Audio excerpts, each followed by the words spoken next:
We're back, baby. It's the charity stripe. Pitch your free throws because they are free. Joshua Fisher, Alexander Tossing the Rock, Desopoulos, and DJ Nikki Snacks Kreider. Best of Bleav right here on Stadium Smash and Dash. Chris Johnson, Lendell White podcast coming at you guys. Talking a little quarterbacks from the running backs. Check it out.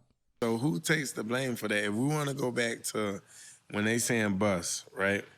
All these bus. Yeah. So can we continue to blame it solely on the athletes? No. Or can we blame it? Because I'm not going to lie to you. Me playing so long in this league, I know you can, a good player or a great player, sometimes you don't put them in the right situation, they won't be as good as they could be. They won't reach their full potential. So, like, a lot of these players, you can't ultimately be like, oh, they're a bust. Like, when they get with a bad, that's it like, you go to Cleveland. Like, I don't care who the hell you are. You get a person and you draft them to the Cleveland Browns. Oh, my God, no.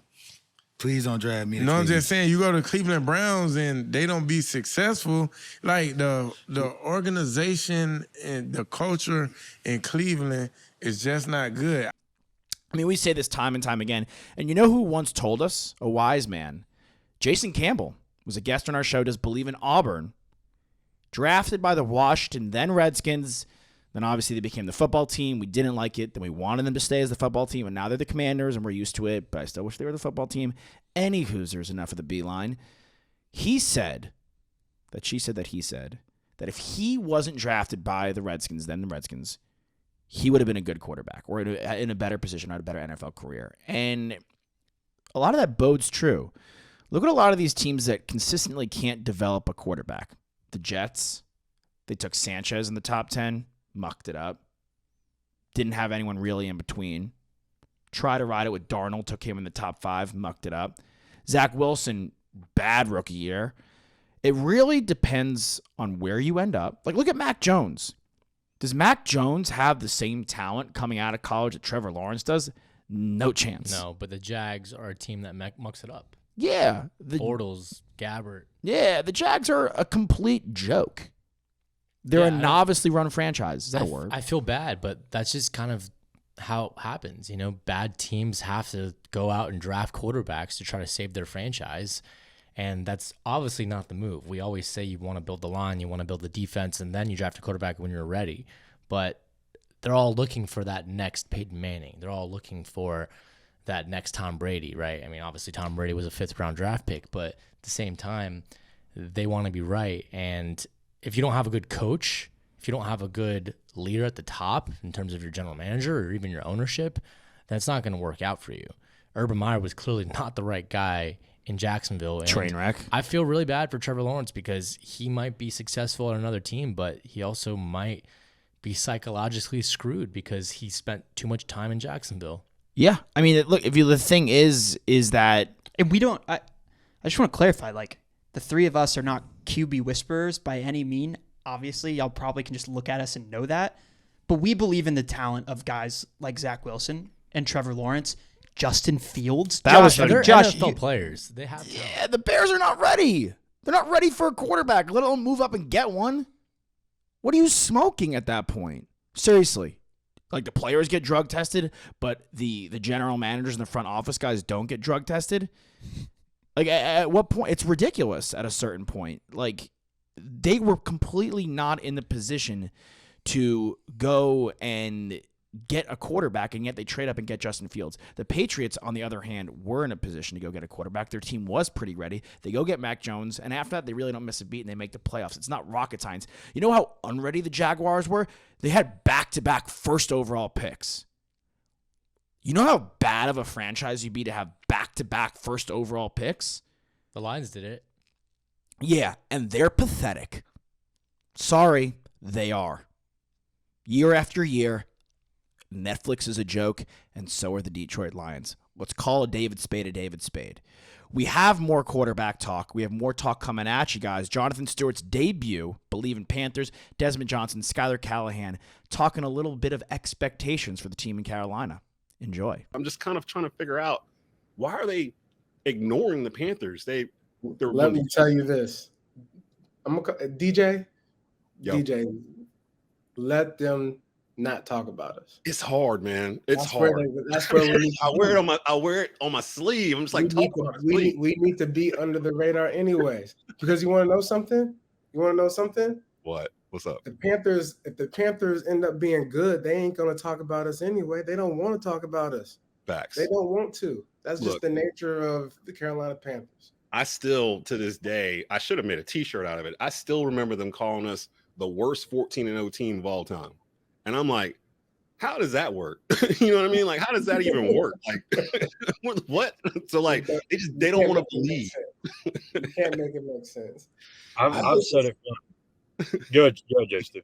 No, man, I think the ceiling is high. I didn't already went out there and gave my hot take on Twitter. I said we got a 10-win season going on. Thank you. I picked 11-6, and people thought I was nuts. I'm like, the schedule sets up for it. Yes, Desmond, you are nuts. There is no chance that the Carolina Panthers are winning 11 games this season. 11? I'll let Jonathan Stewart truck stick me if they win 9. They have the over-under for the Chargers at 10.5. They have the over-under for the Rams, a Super Bowl winning team, at 10.5. You're trying to tell me that the Panthers are going to have more wins than that? No way. I mean, I'm sitting here looking at their schedule, and to me, I see like 9 games that are a lock to be a loss for them. It's not an easy schedule.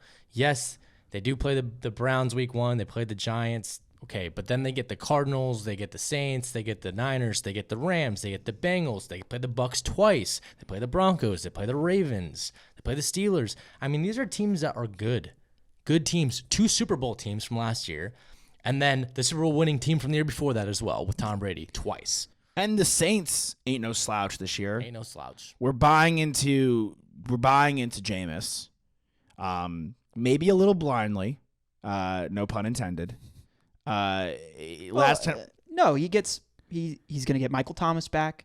Olave, Alvin Kamara is going to be there as well. He's got more weapons, and if he's healthy and his vision is clear, then he should be able to do a little bit more damage at the quarterback position. I do think that at least I can get behind the guys thinking that they're not going to be the worst team in this division. I mean, the Falcons are going to stink with a side of white rice. And maybe this is the change of scenery that Baker Mayfield needs.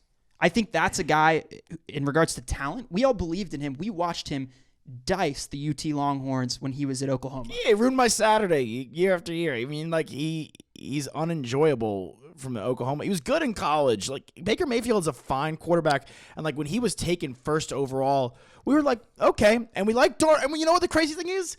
I like Darnold the most, and so did a lot of people. And Darnold was picked by the Jets, who then had to go take – they weren't ready for a quarterback either, by the way. They're not ready for Zach Wilson. No, they're not even close ready for Zach Wilson. They should have taken Micah Parsons, hindsight 2020, but they'll never admit that. People jump on the quarterback too early. But I think this Panthers team is going to be a lot better than people think. I think Baker's a lot better than people think. I think DJ Moore is a lot better than people think. McCaffrey's healthy. They have Brian Burns is good. Brown's good on the defensive line. You know, Terrace Marshall I like a lot. He got hurt early last season. Same with J.C. Horn. Yep. It's going to come down to staying healthy, though. That's a big question. For that team. And they've been riddled with injuries in the past. And guys that get hurt tend to get hurt again, which is unfortunate. And look, I never want guys to get hurt, but we need the guys to stay healthy if they're going to make that step in that division to be premier. And you have to. You have to, like Jonathan Stewart was saying, because he's right. It's the truth of being the Carolina Panthers. You will never be talked about in the same light as a team like the Cowboys. You're a small market team. As a team like the Patriots. As a team like the New York Giants or the Jets. And so you have to win games. You don't have time to mess around. And guess what? Josh? What? We're not messing around, are we? We're not Ray Charles messing around. No, we do not mess around. Great song. That is a great song. We don't mess around at all because we have more stuff coming your way. I do want to say one quick thing, though, on the Panthers. Here's a crazy cross-sport analogy that I'm going to throw out there. To me, they are the Blazers of the NFL. It's not bad. I could elaborate, like injuries, however, small market. The Blazers have not been to a finals in a very, very long time. But in the last 20 years, actually since 2000, the Blazers or had an MVP. have a top 10 winning percentage in the NBA. I don't think the Carolina Panthers do. We'll have to check that out. We'll also have to check out more clips because this is best of Bleav. We have Dog Check, Eric Metcalf. That's right. Great Cleveland Browns, speaking of the Cleveland Browns. And we have Tank Johnson with the commissioner, Roger Goodell, talking everyone's favorite topic. Not Gordon. Not Commissioner Gordon, talking everyone's favorite topic, Deshaun Watson. Best of Bleav. The charities try pitch your free throws right here on Stadium.